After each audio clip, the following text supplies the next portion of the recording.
Bermuda পড়তে হবে। আজকেও দিলীপ বাবু বলেছেন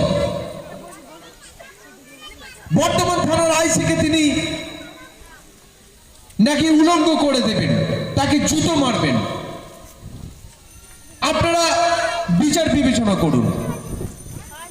আমরা এই নির্বাচনে এই কথাটা সর্বত্র বলছি যে এই নির্বাচন হলো 10 বছরের হিসাব চাওয়ার নির্বাচন।